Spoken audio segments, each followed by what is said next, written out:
Dito nga sa Las Piñas ay may natagpuan ako na perfect pang pahimagas mga mare. Heto nga yung churros na may iba't ibang flavor tapos ipapatong sa ice cream. Ang maganda nga dito ay meron siyang iba't ibang mga flavor katulad na lang ng cookies and cream, bisco at meron ding matcha. Ang maganda nga dito ay bawat churros na nilalagay dun sa ice cream ay may dagdag flavor pa kaya naman talagang malasang malasa. Meron silang 4 na flavor nito katulad na lang ng chocolate crunch, bisco, matcha at cookies and cream. Meron din sila ditong frozen yogurt na meron niyang 2 klase ng size na pagpipilian. Nakadepende rin sa presyo kung gaano karami yung toppings na ipapalagay mo. Bale meron silang cheesecake flavor, Milo flavor at bisco flavor. Panalo rin tong classic churros nila na merong mga dip sauce. Meron din sila ditong premium churros na binalutan na rin ng mga flavor. May mga croffles din sila at meron ding fries. May hash brown din at meron din silang tofu square. Grabe mga mare, wala ka nang hahanapin pa dahil dito ay quality na ang lasa ay panalo talaga. At ang ginagamit nila dito mga flavor mga mare ay mga branded kaya naman talagang hindi ka magsisisi. Ang lahat ng yan ay matitikman nyo dito sa Cravings to Go. Heto nga pala ang kanilang iba't ibang mga menu mga mare. Post nyo na lang tong video para mas makita nyo. Di-deliver din sila dito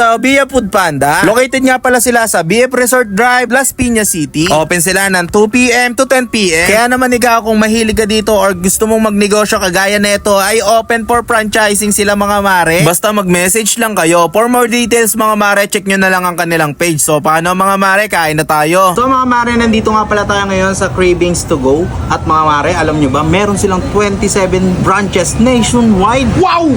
At alam nyo ba mga mare, open for franchising nga pala sila. At nag-o-open nga pala sila dito ng 2 PM to 10 PM mga mare.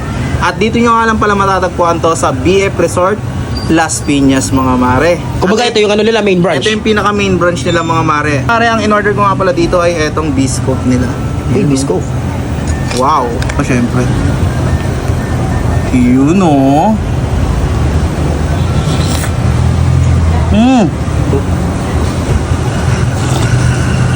Bakit hinihipan? 145 lang to mga mare.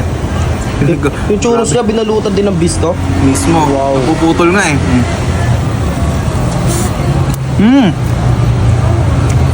Grabe. Ang sarap. May in-order nga rin pala ako ditong frozen yogurt mga mare. Ayan. So bali may biscuit din siya sa ibabaw. Favorite ko biscuit. Kuya, bisco flapper. Siyempre. Tignan na natin. Grabe mga mare. Basta yogurt talaga medyo maasim-asim eh, no? Tapos, ang magpapatamis sa kanya yung magiging toppings. Sarap. Bali mga mare, umorder din pala ako dito ng churros. 120 pesos, 4 pieces na yon. So bali mga mare, kaya naging 3 pieces siya dahil kinain ni Charlie. Hello. Nanghingi kasi sa akin eh. Sabi ko bumili ng kanya eh. Ako yung binuruutan.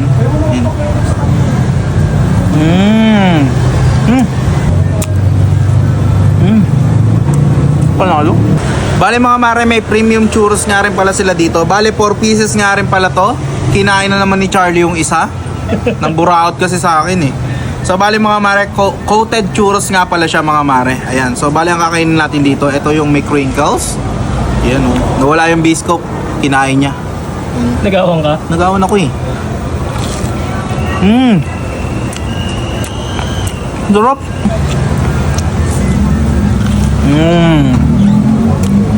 Panalo to. Meron nga rin pala sila ditong tofu square mga mare. 85 pesos, 6 pieces na siya. Ayan oh. Bagay na bagay talaga to sa mga estudyante.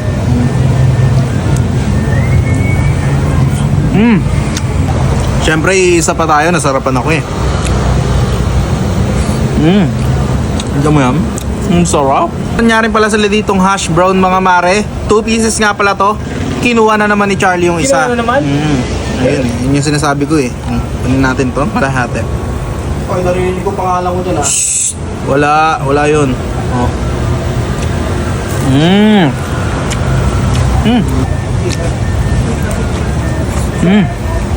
Ang sarap.